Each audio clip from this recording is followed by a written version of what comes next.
It seems like we suddenly live in a world where meanness and insults are condoned, where internet trolls egg each other on to attack people anonymously, political opponents are rewarded for name calling and spreading lies about each other, and the high road is something that more and more people are passing by. Last week, there was an event at the United Center in Chicago that should serve as an absolute embarrassment to the city of Chicago and to the Bulls fans who took part in it. Full disclosure, I lived in the Chicago area, in the Chicago suburbs, for about 30 years. And yes, I was a big Bulls fan. I went to several games over the years, including Game 6 in 1996 when the Bulls clinched their fourth NBA title. They would win 2 more titles, and at all the games I attended in person, I found the fans to be polite, respectful people. I always thought the Chicago area was a nice place to live with nice people who respected each other and treated others with consideration and dignity. But that changed for me recently when the Bulls organization decided to honor those great teams from the 90s that won 6 world championships and took over the city. The team announced the players, coaches, and general manager during the proceedings. For those of you who don't know, the general manager is the person who drafts players, negotiates their salaries, and makes sure that the team gets everything it needs to compete on the highest level. Make no mistake about it, the general manager plays a huge role in any organization's success. Without the GM doing an extraordinary job, no organization can compete for a championship. The Bulls general manager for their championship was a man named Jerry Krause. Krause was a bit abrasive, but he was a personnel genius who helped orchestrate the assembly of one of the greatest teams ever, the 1990 Chicago Bulls.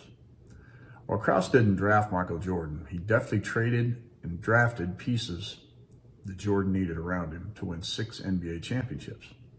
He also hired Phil Jackson as the head coach, and Jackson would go on to win 9 championships and change the course of NBA history.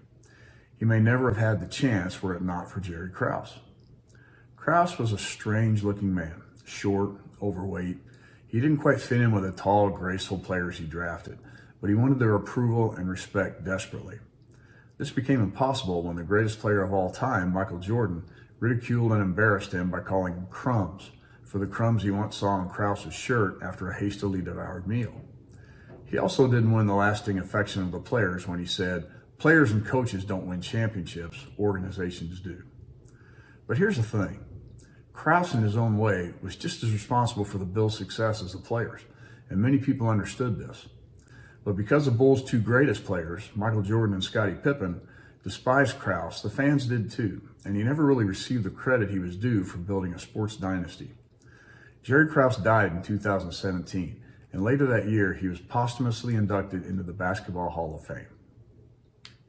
During the celebration last week of the Bulls teams from the 90s, when Jerry Krause's name was introduced, many of the fans booed him.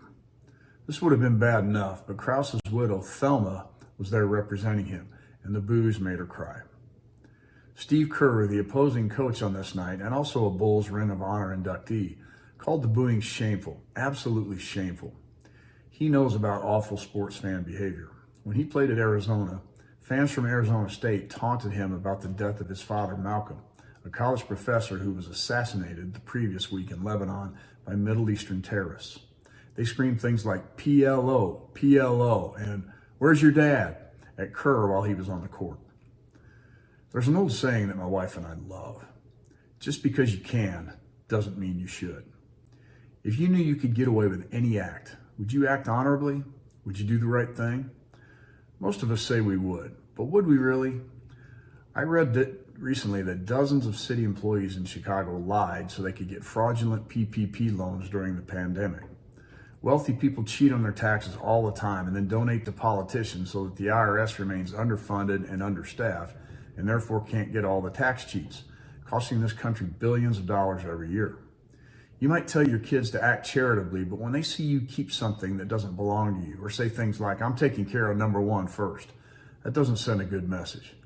I'm sick and tired of dirty politicians, bad actors, and liars who set bad examples for our kids and then try to cover their actions up by banning books, spreading misinformation, or running down teachers and people who are trying to make the world better.